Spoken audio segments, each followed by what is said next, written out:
বন্ধুরা, আজ বানালাম একদম নিত্য নতুন ভাবে সোয়াবিন দিয়ে বিরিয়ানি। সাথে ব্যবহার করলাম ডিম।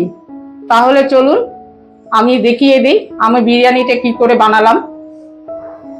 রাধে রাধে বন্ধুগণ, সাধে বাঙালিয়ানা কুকিং চ্যানেল তরফ থেকে সকল বন্ধুগণকে জানাই সাদর আমন্ত্রণ ও ঈদ উপলক্ষে জানাই ঈদ মুবারক। বন্ধুরা, আজ তো ঈদ, আমি ঈদ উপলক্ষে বিরিয়ানি তৈরি করব বলে মনস্থির করেছি। সোয়াবিনের বিরিয়ানি তৈরি করব। তাহলে চলো আমার রেসিপিটি তোমাদেরকে উপকরণগুলো বুঝিয়ে দেই, দেখিয়ে দেই। তাহলে চলে এসো, আমি আজ কি কি ব্যবহার করছি রেসিপিটির জন্য তোমাদেরকে দেখিয়ে দিই, বুঝিয়ে দিই। আমি সোয়াবিন ভিজিয়ে রেখেছি। এদিকে আমি বিরিয়ানি চাল 4 কৌটো নিয়েছি, ধুয়ে ঝরিয়ে রেখেছি। আলু সেদ্ধ করে রেখেছি, পেঁয়াজ কুচি করে নিয়েছি, টমেটো নিয়েছি, গরম মশলা নিয়েছি, কাঁচা লঙ্কা নিয়েছি। এদিকে নিয়েছি আমি আতর জল, কেশর, স্টার ফ্রুট, বাটার, ঘি, টক দই, কিচমিচ, খেজুর, কেওড়া জল, গোলাপ জল। এদিকে বাটিতে নিয়েছি আমি লঙ্কা, আদা, রসুন সবকিছু বেটে রেখেছি। গুঁড়ো মশলা নিয়েছি, বিরিয়ানি মশলা নিয়েছি, পাশে নিয়েছি আমি ডিম। আমি আজ সয়াবিনের সাথে ডিমও ব্যবহার করব। তাহলে চলো, আমার উপকরণটা আমার দেখানো হয়ে গেল, আমি এখন রেসিপিটি শুরু করি।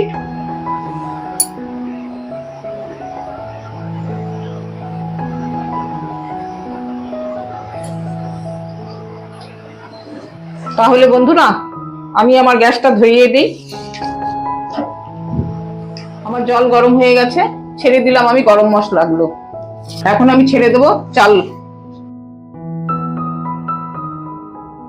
আমি পাশে কড়াইটা বসিয়ে দিয়েছি আর গ্যাসে। কড়াইটা আমার গরম হয়ে গেছে, পরিমাণ মতো তেল ঢেলে দিলাম। প্রথমে আমি ডিমগুলোকে ভাজবো। আমি তেলের মধ্যে অল্প হলুদ ছেড়ে দিলাম, তারপর ছেড়ে দিলাম ডিমগুলো।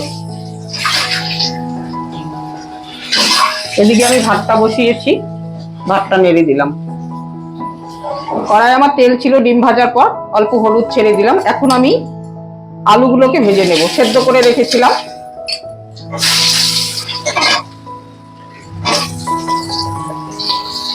বন্ধুরা, আমার ভাতটা হয়ে গেছে, আমি গ্যাসটা অফ করে দিলাম, ভাতের হাঁড়ি নামিয়ে দিলাম। বন্ধুরা, আমার আলুটাও ভাজা হয়ে গেল, আমি নামিয়ে নিলাম। বন্ধুরা, আজ আমার বিরিয়ানির মেন আকর্ষণ জিনিস সোয়াবিন। সোয়াবিন দিয়ে আমি তৈরি করব বিরিয়ানিটা, তাকে ভেজে নিচ্ছি। সোয়াবিনটাকে আমি হালকা করে ভাজবো, তারপর ম্যারিনেট করে নেব। আমি কড়াইয়ে পরিমাণ মতন তেল ঢেলে দিলাম। প্রথমে আমি ছেড়ে দিলাম গরম মশলা, দারচিনি আর এলাচ। এখন আমি পেঁয়াজটাকে খুব ভালো করে ভাজবো, লাল করে। আমি এখন সোয়াবিনটাকে ম্যারিনেট করে নেব। প্রথমে দিলাম আমি বাটা মশলাগুলো, তারপর ঢেলে দিলাম আমি গুঁড়ো মশলাগুলো। পরিমাণ মতন দিলাম আমি হলুদ, ছেড়ে দিলাম আমি টক দই। সবকিছু দিয়ে এখন আমি খুব ভালো করে সোয়াবিনটাকে মাখবো। ছেড়ে দিলাম টমেটো গুলো, পরিমাণ মতন লবণ দিলাম, ছেড়ে দিলাম আমি কিশমিশ আর কাজু ভিজিয়ে রেখেছিলাম। বন্ধুরা, আমার পেঁয়াজটা ভাজা হয়ে গেল লাল করে একদম। এখন আমি সোয়াবিনটাকে ম্যারিনেট করে রেখেছিলাম পেঁয়াজের মধ্যে ছেড়ে দিলাম। এখন আমি পেঁয়াজের সাথে ম্যারিনেট করা সোয়াবিন গুলোকে খুব ভালো করে মেশাবো। ছেড়ে দিলাম কাঁচা লঙ্কা গুলো, তারপর ছেড়ে দিলাম আমি আলুগুলো, ভেজে নেওয়া আলুগুলো, আর আমার ছেলের ফেভারিট গোটা পেঁয়াজ। আমি অল্প দুধ নিয়েছি, সেই দুধেতে আমি অল্প আতর দিলাম। তারপর ছেড়ে দিলাম আমি কেশর।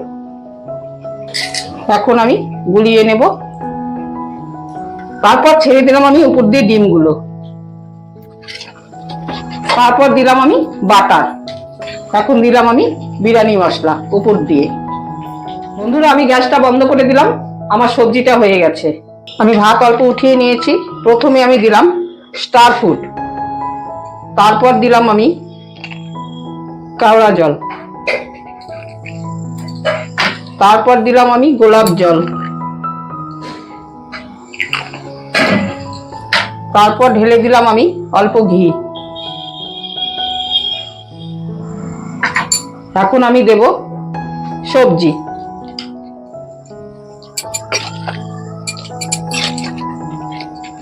এখন আমি আর এক ধাপে ভাত দিলাম। বন্ধুরা, আমি 3 লেয়ারে করলাম। সাধারণত সব মানুষরাই 2 লেয়ারেই করে, তা আমি 3 বারে করে নিলাম। বন্ধুরা, পেঁয়াজটা উপরে ছিটিয়ে দেয়, কিন্তু আমি একবারে তরকারিতেই দিয়ে দিয়েছি। তাই শেষে আমি কেশর দুধ আর আতর দিয়ে দিলাম। এখন আমি গ্যাসের উপর একটা তাওয়া বসিয়ে রেখেছি, তার উপরে সসপ্যানটা বসিয়ে দিলাম। তারপর আমি ঢেকে দিলাম, আস্তে আস্তে হিটে হয়ে যাবে। বন্ধুরা, আমি তাওয়াতে বসিয়ে রেখেছিলাম, এখন আমি নামিয়ে নিলাম। 10 থেকে 15 মিনিট রেখেছিলাম। এখন আমি উল্টে দিলাম।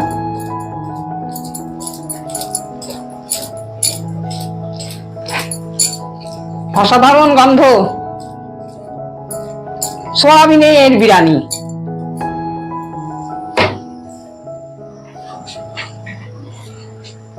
আমার ভিডিওগুলো যদি তোমাদের ভালো লাগে, আমার চ্যানেলটিকে অবশ্যই মনে করে সাবস্ক্রাইব করো, সাথে বন্ধুদেরকে শেয়ার করো। তাহলে আজ আসি, আবার নতুন রেসিপি নিয়ে দেখা হবে। বাই।